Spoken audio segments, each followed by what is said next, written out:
I'm reading a book called Nuclear Evolution by Christopher Hills.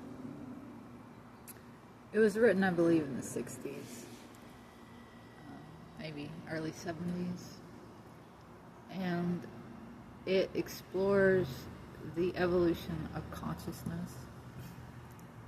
And this is the second time I'm reading it. I read it the first time when I was in my mid to late 20s, and it completely changed the way I saw and interacted with the world. And Christopher Hills, he asserts that light and consciousness are literally the same thing. And the experiences I had leading up to me reading the book for the first time, and the experiences that I have had since, have led me to the same conclusion. And I'm reading it now again after having gone through a very transformative experience at the age of 40. A dark night of the soul, a shedding of my former self, and a rebirth. And I felt it was important to revisit this book because it had been so eye-opening and transformational for me so many years ago. And now having new eyes and in many ways a new heart and nervous system, I felt it was important for me to revisit the text because I knew I would be able to glean more from it, having a broader perspective. And I believe that the broader perspective that I have is because I actually am now capable of intercepting and filtering more light than I once could. And I believe that that is what happens as we continue to grow and evolve and expand, is that we're capable of intercepting and filtering our light, pure awareness, consciousness, through this vessel. And the degree to which we are awake can be seen in the way that our lives play out, the way we interact with the world around us. And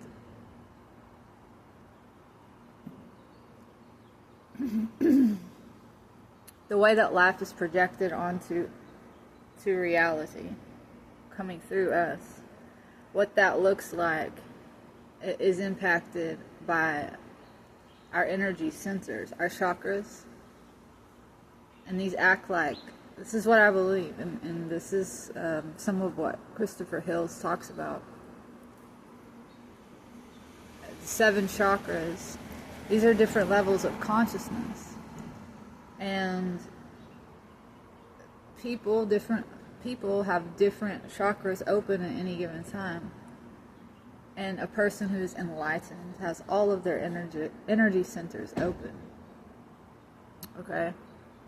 So, the lowest chakra, the first chakra, is primal, it's red, it's based on the physical. It's all about survival. Okay, and then as you increase your level of awareness and you become more awake, you reach higher levels, more subtle levels, more expanded levels of awareness. And so you go from just worried about your own physical survival to then the next chakra is orange, that's social.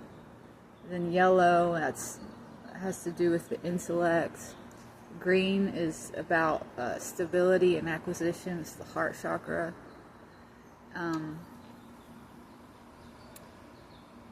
and on up to creativity and intuition, the highest. Okay. So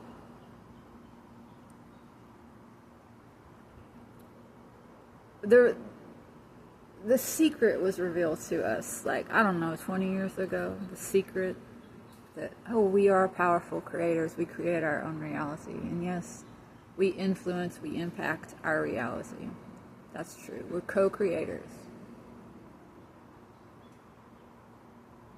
But I think it's very dangerous that we're so focused on how powerful we are, and that we can create, and that we do create, whether or not we like it. That's what we are. We are creators. We are made in the image of our God, who is a creator. But there's so little emphasis in this whole movement about the secret. There's so little emphasis placed on the quality of consciousness, which is doing the manifestation, the creation.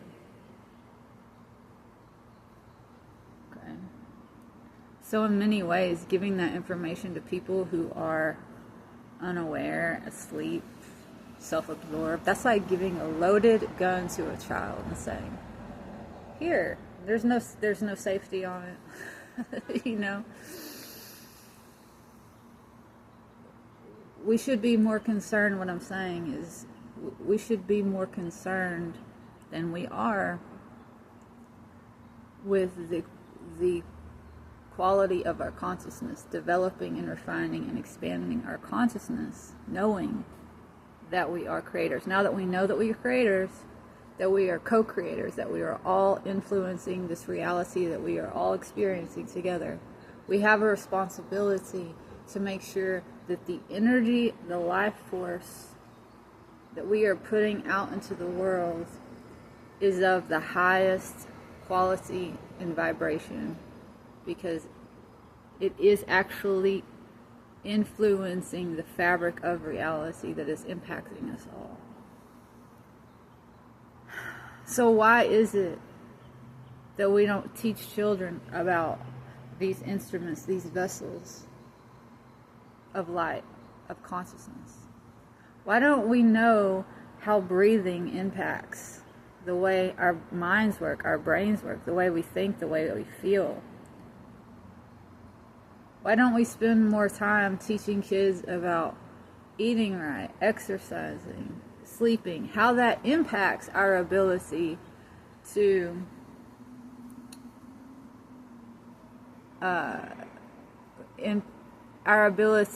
affect reality, okay, and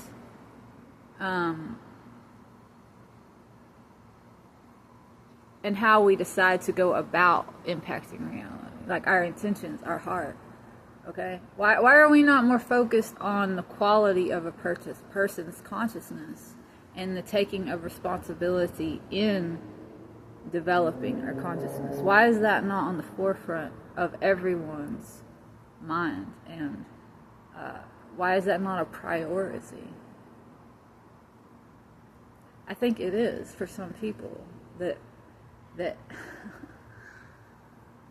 yes, there are for some people across the board at every level of society, right? There are people who are concerned with waking up and being responsible. But what I'm saying is, I do believe that we, as humanity, there are people, okay, call them the Illuminati, whatever. There are people, powerful people, who understand spiritual laws and psychology, and that we are creators, and having an understanding of all this stuff, they are actually influencing the quality of our consciousness, and therefore influencing and determining the quality or the filter through which life force and energy and consciousness is flowing through each of us.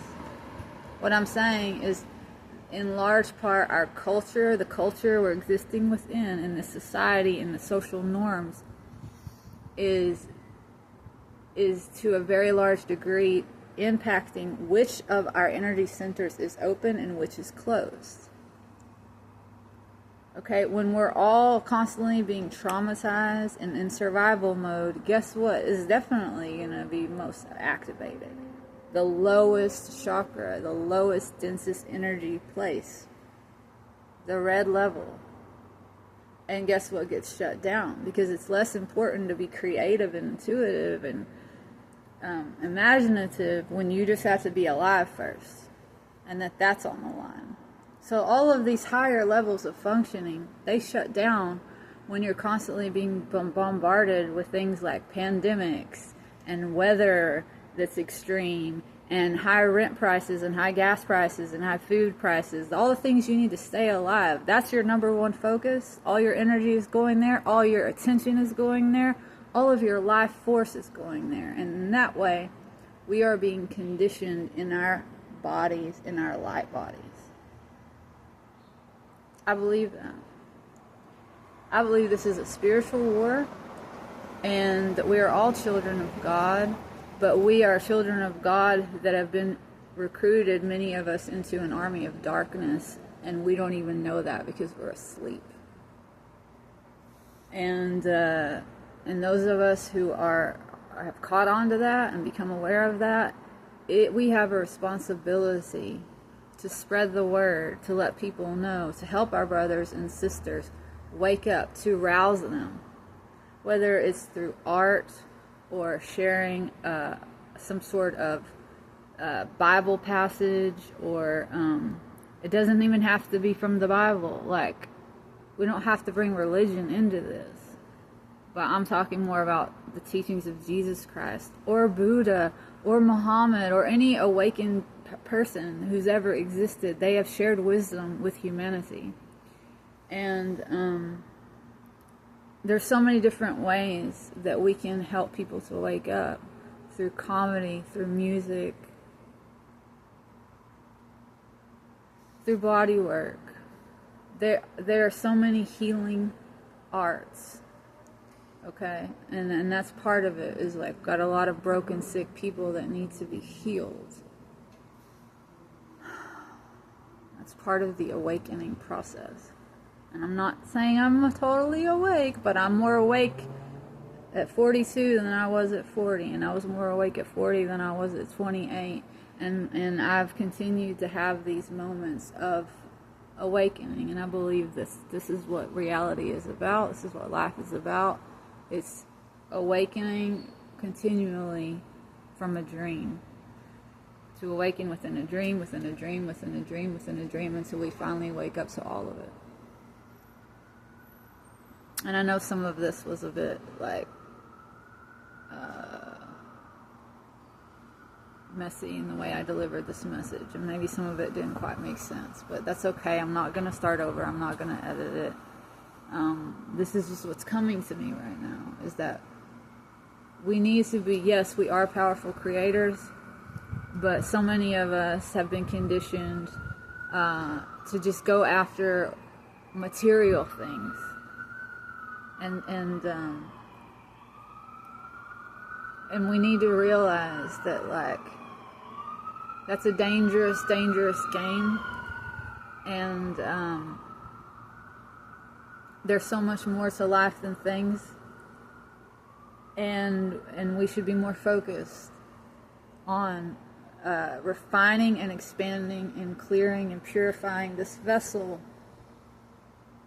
Okay, we need an understanding of that is how we reach our full potential, is to let as much light in as possible. In order to do that, we got to take care of these bodies, we have to take care of these minds, and we have to surrender to the light, because we are vessels, we are receptacles. So yes, we are creators, but we create by letting it flow through us, not by forcing, but by surrendering.